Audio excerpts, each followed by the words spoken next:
Very well, ladies and gentlemen. So we begin the episode today. We are also going to talk about Granit Xhaka.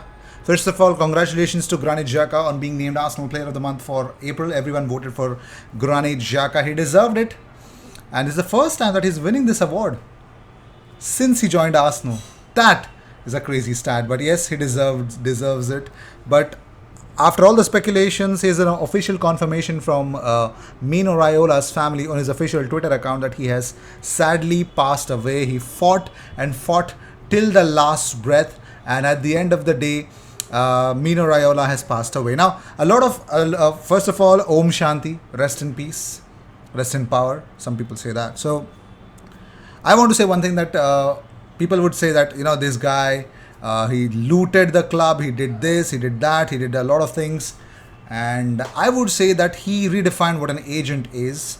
Probably redefined in terms of negotiations to get the best out of his out from the clubs for his clients. That's probably some of the points that their family has mentioned in that message as well. So yes, he did that as well. That was part of his job, probably seeking the best for his client, and I'm pretty much sure every time he did that, he just got the better out of the club. So he was about to pull a staggering thing for Holland as well, but as things stand, it might take a little bit of time.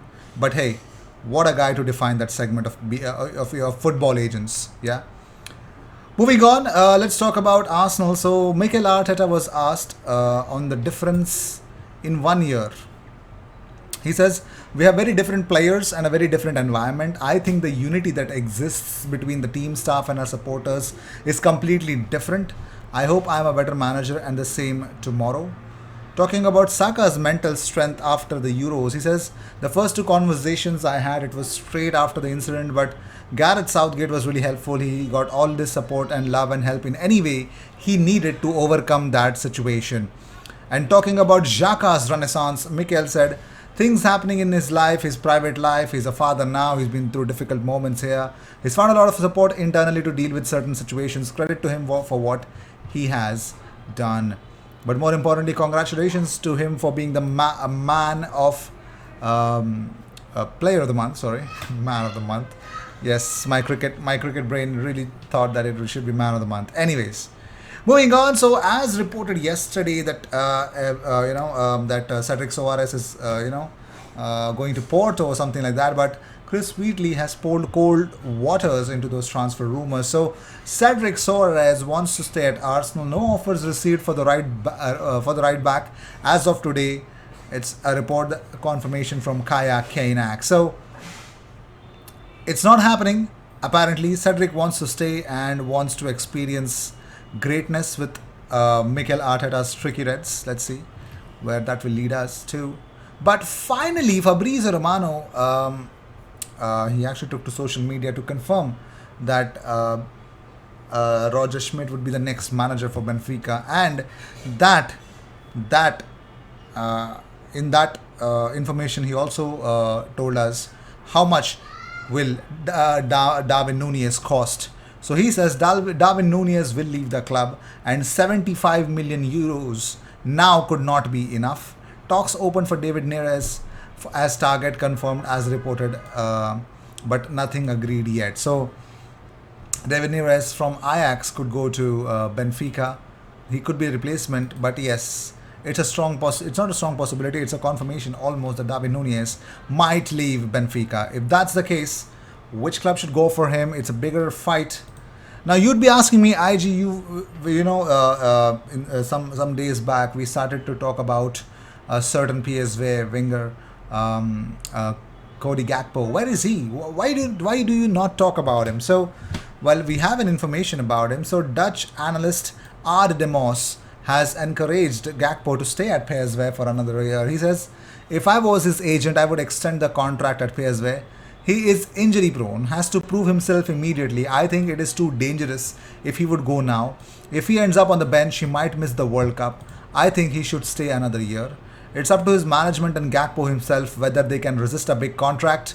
Maybe they will give him guarantees, but in reality, that is never the case. If you don't perform, they can't draft you. There is huge competition. He still needs to become consistent and get that stability. I think one thing is very important, that he comes in an attacking team. Arsenal is a good one for that. Bayern Munich too, for sure. So yes, ladies and gentlemen, it's a strong possibility, but Ardemos believes Gakpo is injury prone and he should stay, prove himself, get a consistency, get a number of goals, consistent amount of goals for his club, get that confidence, and then move on to an attacking team. All the best.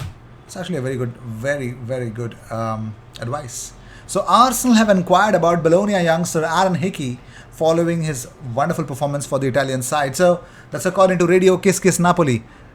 Their radios are named as Kiss Kiss Napoli. Oh my god. What?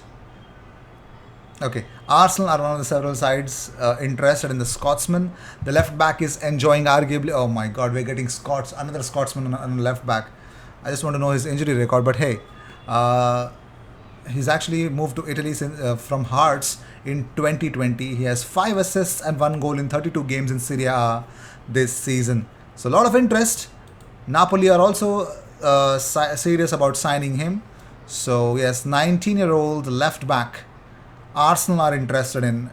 So if you know anything about him, do let me know. What do you guys think about Aaron Hickey? Moving on, you might also ask that what about Alvaro Morata? I mean, not that many Arsenal fans would want to hear about him coming to Arsenal. So it looks like Arsenal are ready to step up their pursuit for Alvaro Morata and are willing to pay 30 million euros to sign him. That's according to Calcio Mercato.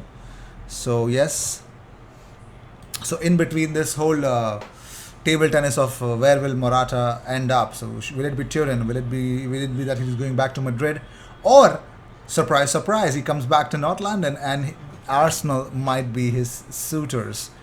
Wow. Like, I've got comments where people have literally destroyed the idea of bringing him to Arsenal, but okay, whatever. So Paul Merson has said that Gabriel Jesus should not sign for Arsenal. He says Jesus should stay at Man City. There's speculation about his future and people think he's unhappy. He doesn't play enough, but he started 17 Premier League games this season. I think that's a lot. He's played 36 times for City this season and started a lot of big games. Where is he going to go where he can do any better than that? Even if City sign Haaland, he should not leave. No way. This is a team that is going to go deep in 4 competitions every year and he will always get games.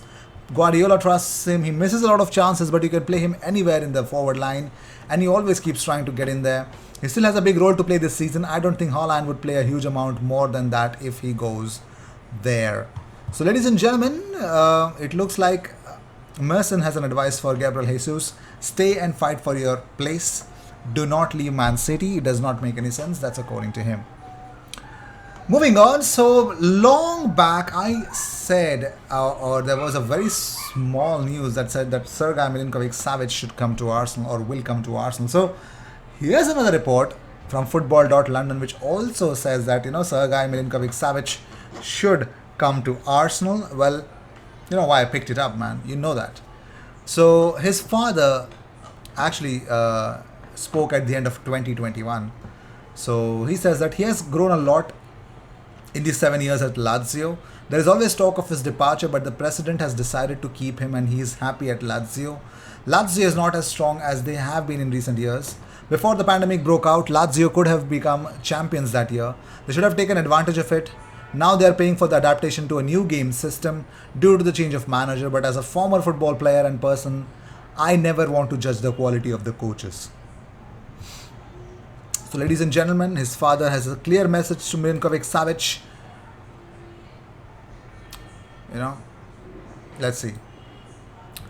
So with this, I'd like to end this episode. Thank you so much for tuning in. If you seek daily Arsenal content, best place to be, consider subscribing.